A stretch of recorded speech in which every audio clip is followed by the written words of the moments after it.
We are not a co-op. We have been co-opted. Right. We have been cut out of it. You now have a private corporation run by the board members who elected themselves for 7 years. A U.S. senator only elected for 6.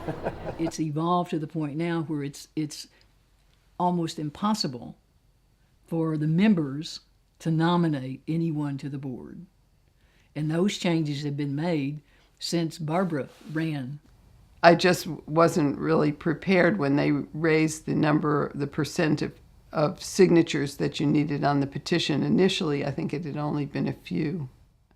I think I only lost by about 140 votes out of 14,000, something like that.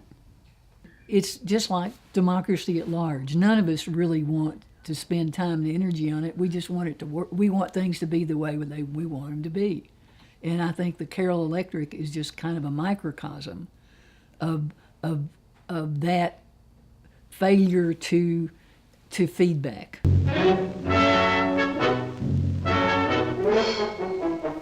Any true co-op is actually run by its members.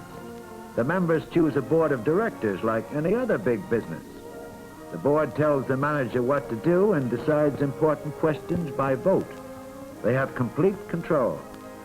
Carroll Electric is a member-owned, not-for-profit rural electric cooperative. These cooperatives came into being in the 1930s through the Rural Electrification Administration. I hear there's a new kind of power, government. That's right. I hear there's an agency, Rural Electrification. There are no private investors, no profit making. You get power at cost. When the loan from the government to your cooperative is paid back through your electric bills, you and your neighbors will own your own electric system, your own lines. The Rochdale principles, upon which cooperatives are based, state that cooperatives are democratic organizations controlled by their members, who actively participate in setting their policies and making decisions, and that elected representatives are accountable to the membership. If you're interested in canvassing, we have packets available. If you want to take a petition and pass it around to your friends and neighbors and get signatures, we'd love for you to do that. We think we do have an opportunity. We think there's some momentum building. If we can get 1,000 signatures and run someone for the board, and then get people to turn out to vote because we have a choice finally, we can get someone on the board, and it's a start. It's a start by working with their own rules and regulations, and they just rewrote the bylaws for the 3rd time since we've been involved, and we've been working on this for 3 years now. And they were only written 1 time in 10 years before that. So notice that we've got their attention, and we need help. And we need numbers, and we need signatures, and we can do it. Anti-herbicide activists gathered 1,300 petition signatures required to place candidate Marcy Brewster on the ballot to elect her to Carroll Electric Cooperative's board. She secured well over 1% of the entire membership required, but fell 8 votes short of the 250 stipulated in her district. I don't know how many volunteers were out there canvassing the entire 11 county area, basically trying to get people to sign a nomination for Marcy Brewster to go up, just to be nominated to go up against an incumbent who's currently on the board of directors. In about a month, they gathered 1,300 signatures, and this is out in the hollers, okay? And so they had volunteers assisting, going out and going through the hollers and talking to people. And most of the people that they were able to nail down and talk to face, signed on and said, sure, yeah, I would like to have someone that would listen to me, be on the board of directors for Carroll Electric. Now, they didn't ever have an actual delineated topo map or anything to show them where they were supposed to be working, correct?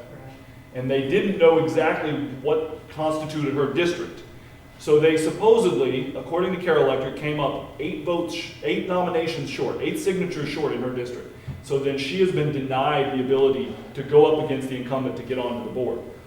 The interesting thing about it is there's no transparency. They will not allow them to see any bit of that process through which they decided whether or not they would count a signature or not. And they won't reveal which 242 are actually from her district. So right now there's some discussion going on, but right now Carroll Electric is standing firm that nope, she will not be on the ballot. Marcy Brewster and her supporters claim the board has made it increasingly difficult to challenge incumbents. Back in the early 90s, only 30 signatures were required. They've demanded a recount and intend to challenge the process. I really think these electric co-ops have gotten away. I know they've gotten away from their original mandates in 1937. They're not co-ops anymore. They're not out to serve the people that are their members. They're out for a bottom line of having surplus and not returning it to their members and using it as a private slush fund. Executives are making exorbitant amounts of money for what they do.